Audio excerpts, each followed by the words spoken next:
眾所周知，廣東人愛好食粥，好多老一輩或者係我哋年青一輩嘅人，每一日嘅早餐裏面都會有白粥、油炸鬼等等嘅食物。唔知各位觀眾，你哋嘅早餐係食啲咩嘅呢？如果諗起食粥嘅話，你哋會諗起邊間鋪頭呢？會唔會曾經諗過食海皇粥店？今日為大家帶嚟嘅故事係90年代至千禧年代嘅粥品界王者海皇粥店。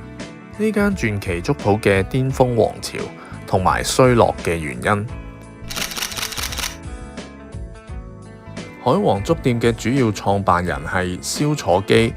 佢係香港飲食界嘅資深企業家，亦都係海皇集團嘅創辦人同埋主席。佢早年係從事海鮮批發生意，佢對食材嘅供應鏈呢係有深厚嘅經驗，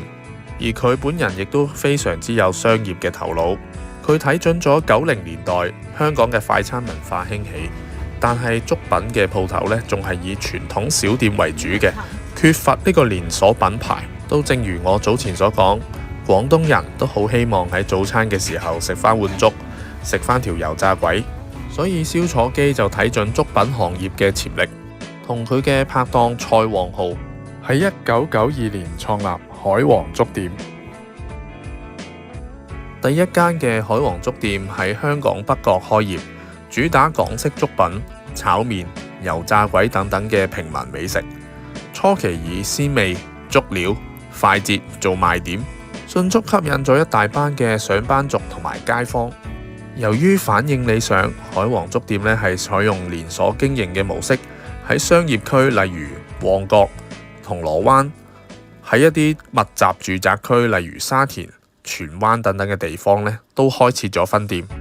甚至喺2000年嘅高峰期，分店超過30間，成為咗香港最具規模嘅粥品連鎖店之一。當年仲以大量嘅電視、電台廣告咧，係強化品牌嘅形象。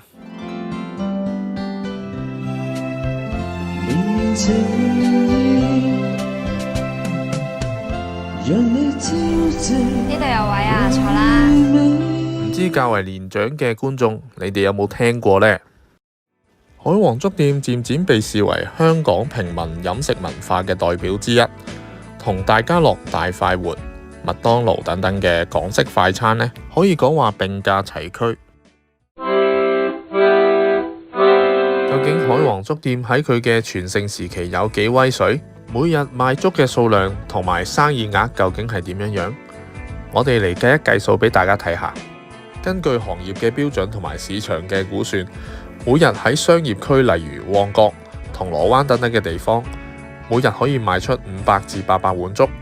喺早餐同埋午餐呢啲人流暢旺嘅時間呢，仲要排隊入去添，供不應求嘅係。而喺住宅區嘅分店呢，人流就冇咁旺，但係每日都可以賣到300至500碗粥，主要係以街坊同埋家庭客為主。仲有一啲24小時營業嘅分店，佢每日仲可以額外賣到100至200碗粥。我哋用一個好保守嘅策略，唔好計佢24小時分店嘅數量啦，淨係計住宅區同埋商業區嘅中間值，即係大概500碗粥一間鋪一日。以巔峰時期30間分店做一個計算，即係大概賣到15000碗粥一日。我哋再以1年365日嚟計，就係賣到5475000碗粥啦。以上嘅估算係屬於保守估計，仲未計佢其他嘅周邊產品，例如油炸鬼、腸粉同埋豆漿等等，亦都冇計到假日嘅時候嘅銷售量提升。如果再以90年代人均消費30蚊計算，佢一年嘅生意額已經超過1.6億港元。如果我哋再保守啲，以人均消費20蚊計算，佢嘅生意額都超過咗1億。我哋以一般飲食業嘅黃金定律10% 淨利潤去計算，海皇集團嘅每年淨利潤就超過咗1600萬啦。唔怪得知主席蕭先生同埋佢嘅拍檔蔡先生都係住喺半山豪宅啦。蕭先生更加係賽馬會嘅會員之一，擁有多隻曾經獲獎無數嘅名馬匹，經常同仔仔同老婆一家大細拉頭馬，真係羨煞旁人啊！就贏咗少少咯。喺2000年中後期，海皇集團仲更加踩入中式茶樓嘅行業，開設海皇魚港、海皇軒等等連鎖中式茶樓，令到集團規模擴大，生意額進一步嘅提升。由於海皇集團並唔係上市公司，並冇披露佢嘅財務狀況，我哋只能夠透過一啲行業數據去估算。亦都有一個小道消息話，海皇集團嘅年生意額係達到接近3億元，呢個數字真係相當誇張。集團嘅創辦人蕭楚基喺2010年後仲曾經講過，佢哋係有能力上市嘅，喺分店超過40間嘅時候，時機成熟，佢哋就會進行上市。喺風光萬千嘅背後，創辦人同埋佢哋嘅管理團隊察覺唔到集團其實已經漸漸步入咗衰退嘅軌道上面啦。集團內部管理一成不變，以為舊嗰套係行之有效，加上外部一個浪接一個浪嘅衝擊，集團喺分店一間一間倒閉，利潤不斷收縮之下，公司開始喺2022年起出現欠強積金、欠薪或者欠租嘅情況，最終喺2025年嘅5月7日，公司突然冇預警咁樣宣布，全線海皇粥店即時結業，即時結束7間香港嘅剩餘分店。創辦人亦都冇好好咁樣遣散員工，事後有100名員工向勞工處求助，指公司最少拖欠佢哋1個月嘅薪金，同埋長期服務金同埋 MPF 等等。而老闆蕭楚基就只係留低一句說話俾員工，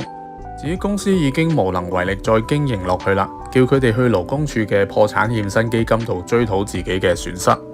究竟呢一個喺粥品界嘅王朝，點解會喺10年間分崩瓦解，一步一步步向衰亡呢？經營成本持續上漲係好多企業結業嘅主要原因之一。租金成本喺2003年自由行帶動之下，一路只升不跌，步步高升，去到2020年疫情之前，已經去到一個非常之離譜嘅水平啦。喺銅鑼灣羅素街，即係時代廣場對面嘅鋪頭，1000零2000尺嘅鋪頭，動不動都以100萬以上嘅價格租出。而本集嘅主角海皇粥店都係同樣面對住租金高到離晒大譜嘅壓力。有新聞指出，海皇粥店喺2017年夠膽用40萬嘅天價租金租咗灣仔莊士敦道一個接近3000尺嘅鋪位，一間賣粥嘅鋪頭竟然夠膽承擔40萬嘅租金。呢件事可以反映到香港稍為旺啲嘅商業區、住宅區都面對住離晒地嘅租金壓力。我哋以租金佔營業額嘅25% 嘅飲食業黃金定律去睇，灣仔莊士敦道海皇粥店最少要做120萬生意額先至可以回到本，再以人均消費30蚊一碗粥去計算，即係一個月要賣到4萬碗粥，或者一日要賣到1333碗粥，先至可以達至到基本嘅收支平衡。另外就係人工同埋食物成本嘅上漲，唔好以為講呢個因素就好似阿媽係女人嘅道理咁樣咁易就明白。海皇粥店正係身受其害嘅一員，因為海皇粥店每間鋪都係非常之巨大，1000尺、2000尺甚至係3000尺以上。每間鋪面積越大，請嘅人手就會越多，呢個係無可避免嘅現實。香港嘅人工成本亦都係上漲得非常之厲害嘅。請一個普通嘅樓面或者廚房嘅職員，動不動都要時薪70蚊以上，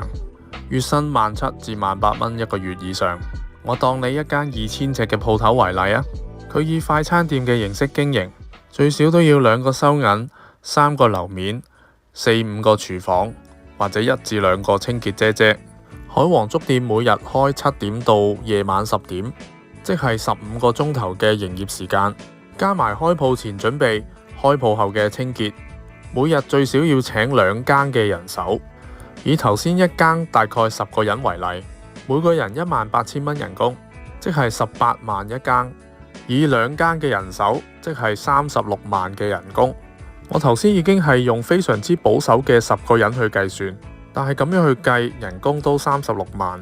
都已經大過租金嘅支出。所以人工支出往往係比租金更加嘅恐怖。有啲食客報料，海皇粥店去到最後經營嘅時段，因為冇錢請人嘅關係，成間鋪頭2000幾尺，成日都係剩返1至2個人喺度。試問各位食客，你見到一間2000尺嘅鋪頭得返1至2個人喺度，你會唔會入去食嘢呢？不過我哋撇開咗租金同埋人手成本上升等等嘅因素，19年嘅社會事件之後嘅疫情封關、中美貿易戰同埋開關之後嘅北上消費潮，呢啲都係香港飲食業界每一間鋪頭都會遇上嘅問題。咁你哋又會唔會認為呢啲原因就係導致到海皇粥店迅速衰敗嘅主要原因呢？其實海皇粥店呢個粥品王朝內部問題多多，呢啲問題足以慢性殺死一間經營咗33年嘅老字號餐廳。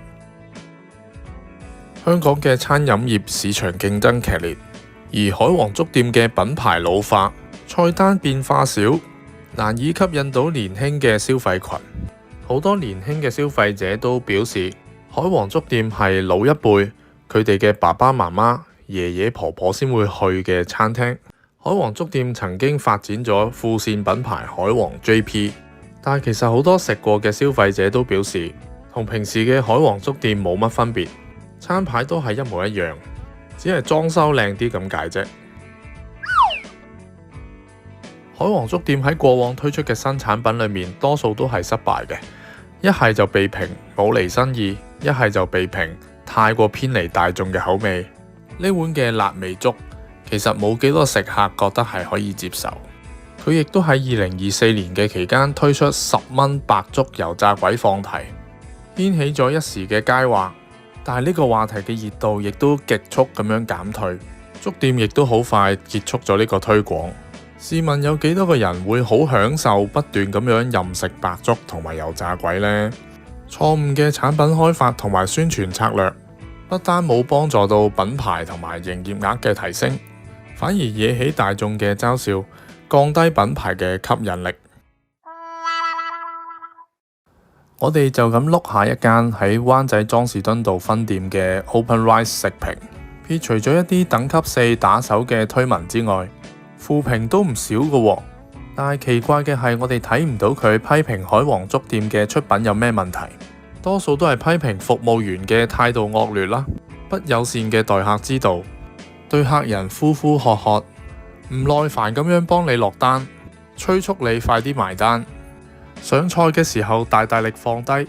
啲嘅批評真係多不勝數啊！香港唔需要咁多間澳牛，一間就夠㗎啦。香港喺2010年打後，因為租金高企嘅問題，好多嘅餐廳都逐漸趨向於租較少嘅鋪位，同埋擁抱外賣平台，做多啲外賣。海皇粥店嘅產品利潤微薄，單價低，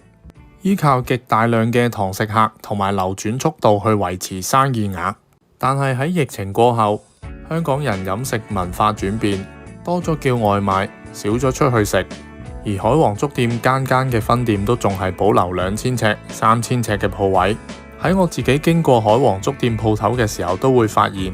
多數都係得小貓3、4隻坐低，甚或乎有啲時間你只要行入去就可以包到場㗎啦。呢個問題都係反映咗經營者並冇與時並進，適應新嘅飲食消費模式，導致到要承擔昂貴同埋天價嘅租金成本。呢一個曾經年收3億、日賣過萬碗粥嘅粥品界巨人，並唔可以做到光榮結業，而係以一個醜陋同埋尷尬嘅方式結束咗佢哋33年嘅經營，實在係非常之可惜。唔知各位觀眾認為壓死呢個巨人嘅最後一根稻草係啲乜嘢呢？歡迎大家留言分享，話俾我知道。今集嘅內容去到呢度，如果中意呢個頻道嘅，歡迎訂閱、分享同埋讚好呢條影片。多謝你哋，下次見。